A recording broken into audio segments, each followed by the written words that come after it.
and welcome to today's NCFA Hangout with Anna from Luevo.com and Jenny from TriMirror. Now, we've got these two guests today to talk about their fashion-based startups, as well as some crowdfunding tips and insider news. It's a little bit about Luevo. Luevo is the first product-based crowdfunding platform that connects independent fashion designers with consumers who want to be on the leading edge of fashion. On Luevo, you discover and pre-order high-quality, limited edition fashion goods you can't find anywhere else. And TriMirror provides real-time virtual fitting rooms to simplify the process of shopping. For fashion designers and retailers, TriMirror also offers 3D designer tools, in-store virtual try-on installations, and e-commerce widgets. So welcome, Anna and Jenny. Thanks for being on the call today. Thanks for having us. A little bit about you guys. I'd like to hear maybe a little bit about your stories and what you got, how you started, and what your interest is in the fashion-based world. And maybe if we could start with Anna. Sure. Well, I started in the fashion industry when I was quite young. I started at 15. Started off as a model. Then I worked as a stylist. And when I moved to Canada, I got to work with a lot of the local independent fashion designers. Being very passionate about, working in, I was based in Ottawa, but also I was working in Toronto and a little bit in Montreal, and went back to school, and in 2010 I enrolled in my, doing my MBA program, and I guess that's when I started first looking into having my own business, going back into the fashion industry, analyzing the trends with Kickstarter and Indiegogo really taking off. And understanding the fashion industry in general, I saw that there was a need in the fashion industry for something similar like Kickstarter, but a little bit different. So that's how I started off in the industry, and eventually in August, when I graduated in 2012, last year, I pursued my dream and started working full-time at my business. Great, cool. So you guys are just, have you fully launched Luevo, or is it's still in beta? We're in private beta right now, so actually we're sending out invitations. It's by invitation only, starting next week to designers, and then August 30th to consumers. So cool. we'll have quite a few people on it, testing it, giving us feedback, and eventually we'll publicly launch around Fashion Week, so in October.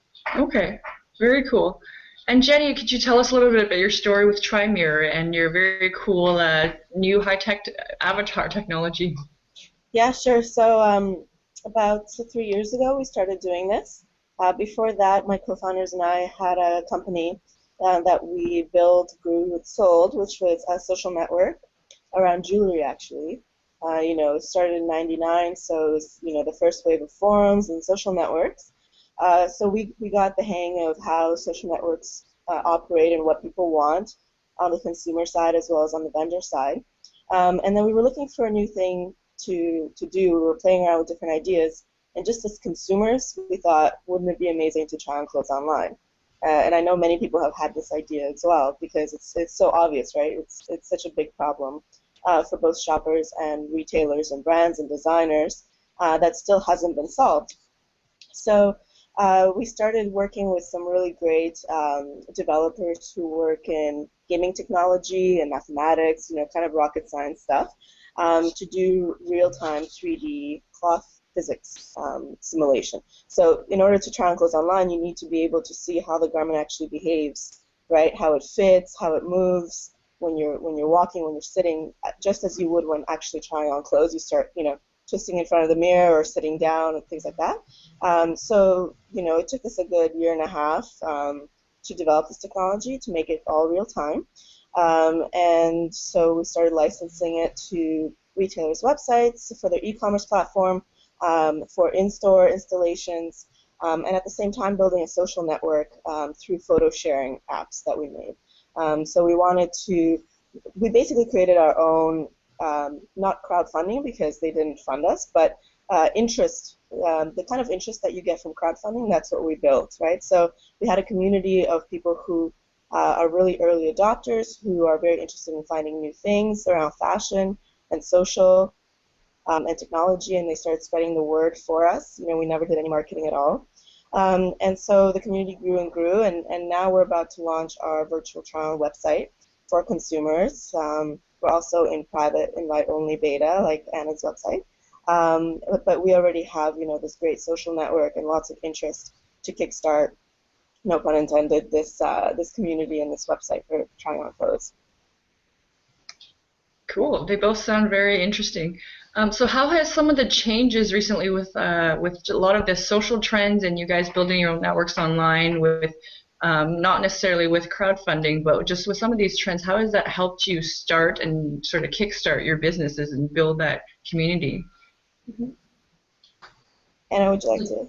Yeah, well, actually going back to what you were saying, building your own social network, in a sense, I think we were always crowdfunding and crowdsourcing when you're starting any kind of business, may it be that you're getting some funds from your friends and family or some spreading the word kind of thing, right? So we've always been doing it. We just started labeling now as crowdfunding or crowdsourcing your demand or community. So going back to what Jenny was saying, similar with us is, as a startup, we don't really have the marketing or advertising budget. So for us, it was a matter of spreading the word through our own community. So using our designers that want to be part of our community, spread the word to their own followers, and that cross-spreading the word even further. And that's how we started really building our own little social community that we can test our private beta with, and eventually when we launch it publicly, actually go through all the marketing steps and advertising that any company should do at some point if you want to have that explosive growth. But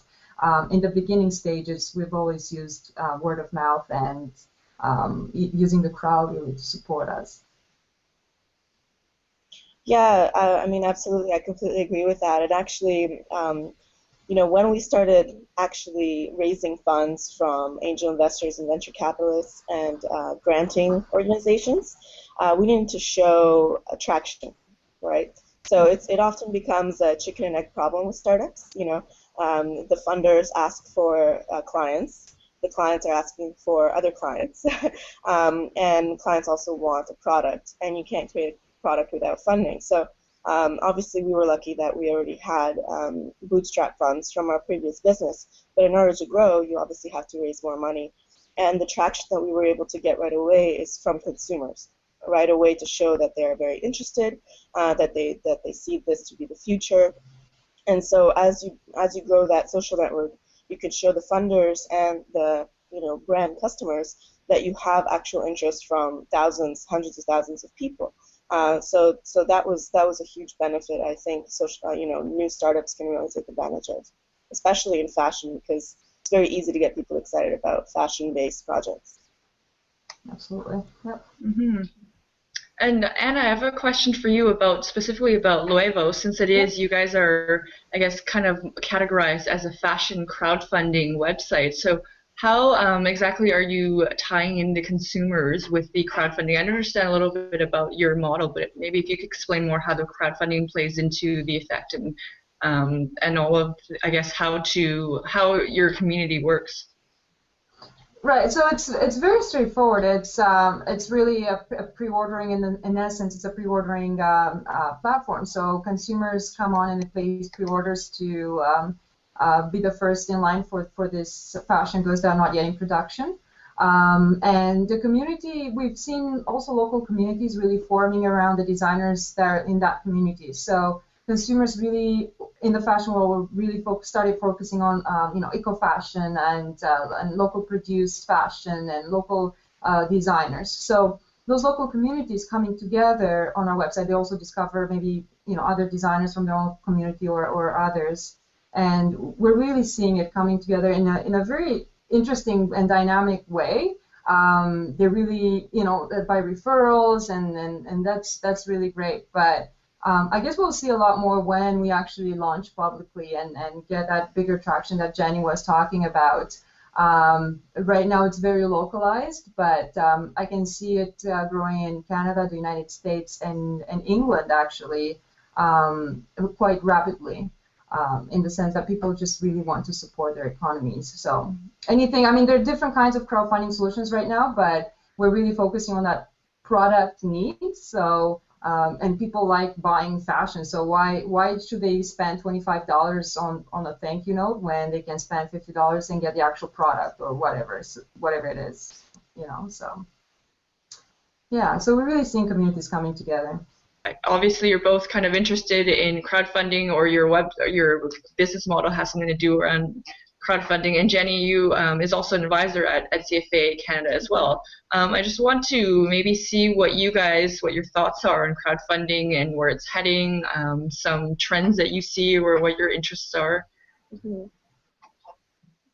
Yeah, do you want to go first, Jenny? Yeah, go ahead. Oh, okay. Well, what I've seen actually recently is crowdfunding being used by bigger brands as well. So, you've seen it in the movies, and actually in fashion too, using crowdfunding to launch into new market or to launch a new product or a new collection, which is interesting because really crowdfunding has at its basis microfinancing from back into, I think it was the 19th century, right? That's really the background of modern funding, and it's all about microfinancing small business owners, right? So it's interesting to see how bigger brands are sort of finding their way in, but I think it's still the majority. It's being used for supporting small and medium-sized businesses, which it should be. And people want to support small businesses, like I said, going back to that local effect that you want to save your local barber shop or whatever it is, so you're going to pitch in. But I've seen that, and I've seen a lot of crowdsourcing as well happening, whereas especially in the fashion industry, where designers are just trying to figure out maybe demand for certain products, which I just think it's labeling something that we've already been doing it, right? But it's interesting to see new platforms coming up with these concepts where you vote and on your favorite products, and so the designer gets to produce whatever is most popular. So yeah, definitely a lot of things happening, especially in the fashion industry, and it's finally here because a lot of companies have failed when they launched in this crowdfunding environment in fashion 2 or 4 years back. Actually, yeah, about 4 years back when Kickstarter started and Indiegogo started, because fashion industry wasn't ready yet. As we know, it takes a lot of time for the industry to adapt to current technology trends. So I think it's about time now, and I think the next couple of years are critical because we will see a lot more startups, fashion tech startups, a lot more brands adopting even e-commerce, which they're not. Like we have like Whole Renfrew only launched. I don't even think they've launched their e-commerce. I think they just launched their website recently. So I mean, brands coming to terms with technology. So it's about time that we ride this wave and we make a difference in the industry, I think. Cool. Absolutely agree. In speaking of crowdsourcing, actually, we've personally had a lot of interest from brands, both like singular designers to huge vertical retailers who want to use 3D technology to visualize for the whole world just their designs before they've even manufactured a sample, and to get people's feedback and to gauge demand. And then actually start producing what people really want, based on fit as well as design. So yeah, I do think it's very interesting because, like Anna said, fashion world is pretty slow to embrace new technologies, but now they're accelerating quite amazingly and perhaps even leading the trend. I've also noticed that the interest in crowdfunding is now spreading to people who've never heard of it, maybe even just 6 months ago. It really seems to get people's interest once they know what it is. People will spend hours researching it and really getting passionate about projects that they see. Anyone from more conservative investors, traditional investors, to consumers who can actually contribute to something they're interested in. I mean, to legislators, right? And that's what NCFA is really helping to do as well, is spread awareness to even lawmakers and the government, which was, I think, fascinating. Mm-hmm. Yeah, definitely. It's become more of a buzzword just in the past 6 months or even a year since NCFA started last October. I've definitely noticed a lot more mainstream media covering a lot of different types of industries and businesses are now jumping on board, and you have more different stakeholders involved, like the financial industry is getting interested, whereas it really, even though it started more in the arts communities and independent entrepreneurs, there's potential for sort of everybody to get in for a piece of the cake.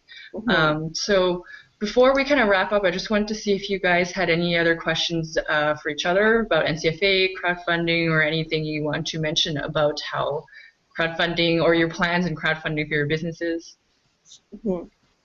Well, personally, I'm really excited about what's happening in the States, and I can't wait for something like that to take place in Canada. And I was there just in end of May at a crowdfunding conference, I guess, and I was really seeing entrepreneurs getting very involved and vocal and expressing themselves the need of legalizing equity crowdfunding from non-accredited investors, and it finally has happened. So I can't wait for it. Some of the changes here are needed in Canada. I think entrepreneurs like myself would definitely benefit from something like this, especially because we are in the industry, so to speak. I mean, wouldn't it be interesting that our own designers can support us, or just to kickstart the launch? And I definitely see it being a lot more beneficial for all of these small businesses and startups. And yeah, so I guess I'm excited that you guys are here and that you're here to spread the word and make it more mainstream, because like Jenny was saying, 6 months ago when I went to a fashion week and I was talking to people and telling them, I'm in crowdfunding and I hope designers use crowdfunding to fund their next collections, I had a bit of explanation to do. Whereas now they starting approaching us. Whereas now we receive emails and I've researched crowdfunding and I found your website and I think what you're doing is great. So quite a difference in the 6 months. So yeah, all I can say is that I'm excited to see what the future can bring us in Canada. Yeah, we are too. I'm also very excited to see how crowdfunding changes the survival rate or the survival aspect of startups, because there are a lot of startups that get a lot of funding from, say, venture capitalists because their business plan sounds great, or maybe the team has good prior experience, but when the product launches, nobody uses it, and the company dies. Even though it's had maybe $50 million poured into it, it still dies. Whereas there are companies with amazing ideas that everybody would use, but that just can't get the traction because they don't have funding. Now I think that will be turned on its head, because you can right away see who is interested and how many, maybe millions of people are interested in what you want to create. You now are funded by these people, and you're more likely to survive. You're more likely to get funding down the road. Whereas if you pitch an idea that nobody likes, you don't have to waste anybody's money. You have to, be more creative and think of something else or change your strategy. I think that would be really fascinating. I'm also interested in seeing more collaborations on crowdfunding. Can you imagine if, for example, Luevo and TriMirror were to, pitch a new project and crowdfund that project? I think it would be, it would kind of encourage a lot more collaborations between companies and co-marketing and so forth. I think that would be pretty interesting as well. Yeah.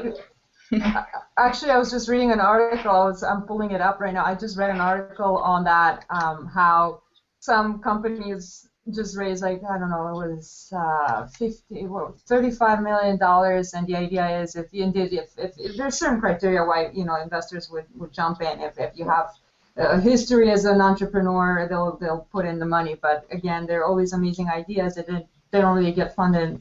And I think there's a great opportunity there. Yeah, you're absolutely right, Jenny. Okay, great. Yeah, we're excited to see what's coming. I mean, really behind a lot of this crowdfunding, crowdsourcing is what excites me the most, is the democratization of financing and letting everyone contribute instead of just having the power and the money in a handful of a small group of people. But everyone has a say. You can basically vote with your wallet, and that's really what we're trying to advocate here at NCFA. So A little bit about National Crowdfunding Association of Canada. We are a grassroots nonprofit that was formed to fill a national need in the marketplace.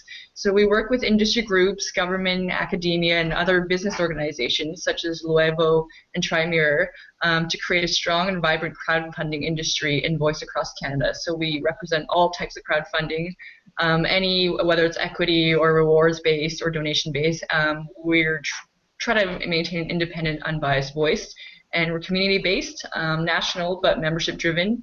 And that's a little bit about it. If you want to find out more about either of Luevo or TriMirror, you can go to Luevo, Luevo.com, or TriMirror, their YouTube page has a lot of videos and stuff, cool stuff about how they work. It's TRI and Mirror. We'll have all these links available later. And I just want to thank you both for being on the call today and sharing your insights. It's been a great conversation. Thank you, Sunny. Thank you. Thanks.